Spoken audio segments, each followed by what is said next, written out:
Psalm 98 in Uganda.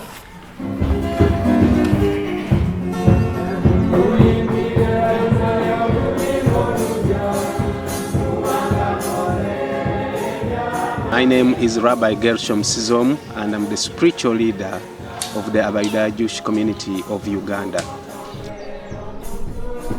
Abayudaya is a Uganda word which refers to the Jewish people as the people of Judah. Abayudaya.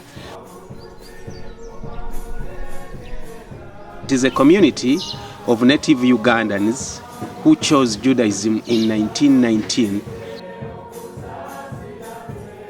It's not a result of the outside Jewish communities, but it is indigenous that came out of self-motivation.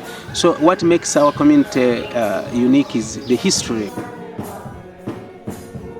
The founder of this community, Semei Kakunguru, read the Christian Bible, which the Christians had given him as a tool for converting people to Christianity. So when he read the Bible, he found out that the Torah, or the 5 books of Moses, spoke more to him because it contained a direct word of God to the people of Israel. So Semei Kakunguru fell in love with Torah and taught the same to the people of our community. By the end of 1919, one by one of our people had converted to Judaism, and there were about 8,000 followers who were willing to observe Torah and also began to observe Shabbat every week and to also observe the laws of Kashrut.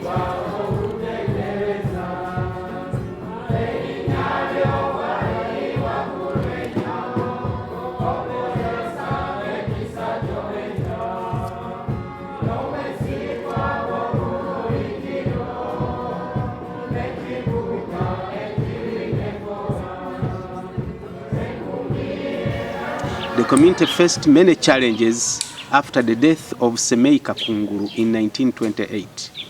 There was no leader, ever leader like him, who could steer the community into the future. But my grandfather, Samson Mugombe, voluntarily took over leadership in 1936 when the community was crumbling and was declining in numbers. So he took over leadership with few resources to reorganize and to unite the community. And the community survived during his leadership. But then in 1971, the community faced another challenge, and it was a challenge of the coming to power of General Idi Amin Dada. Idi Amin came to power and immediately outlawed Judaism. So we were not allowed to observe publicly or to even go to our places of worship.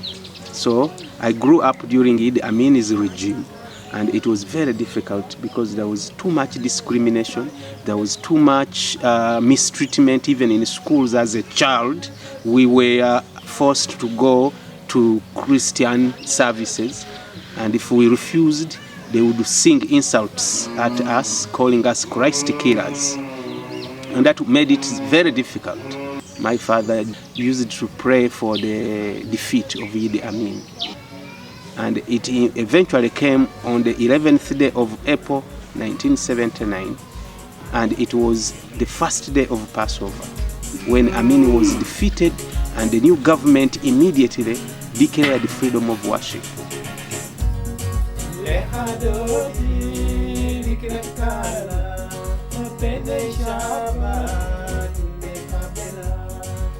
And it was a very good day because it was the right time when Jewish people yearn for redemption, when Jewish people talk about redemption and freedom from slavery. So I decided on that day that I would become a future leader of this community, because what happened was a real miracle, that Amin had to leave at the time when every Jew expected freedom. I began to study very much. I began to lead services and to read Torah and to teach. And it is that moved me into my position as a rabbi and spiritual leader of this community. Shabbat shalom, Shabbat shalom, Shabbat everybody, Shabbat shalom, Shabbat to Uganda, Shabbat. Our Jewish practice is part of us and has become our culture. It has become our tradition. Every Monday and every Thursday, we congregate in our synagogue to read the Torah and to pray together and sing together. Every Shabbat, every Friday evening, we have Kabbalat Shabbat service. After Kabbalat Shabbat, through Shabbat, it becomes very special for me to sit here with people from all over and learn with them. They ask questions, I ask them questions, and I see that not only me, but everybody is enjoying that kind of exchange where we are seated here and learning.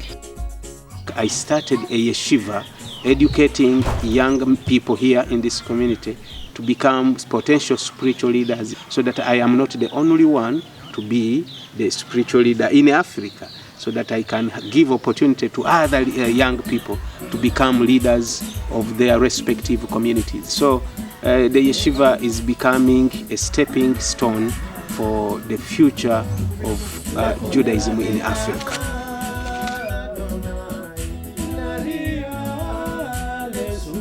In Nabugoya we have the Semei Kakunguru High School.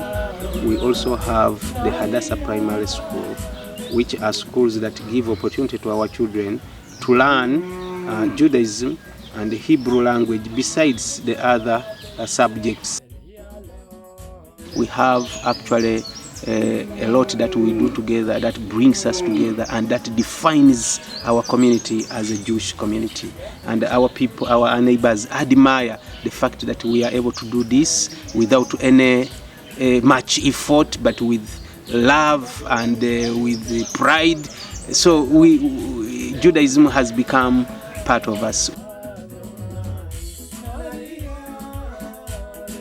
We are here in the middle of Uganda, in the middle of Africa, and being a small Jewish community, we always feel good to receive people from all over the world to come and share with us the joy of Judaism, to come and identify with us so that we don't feel isolated.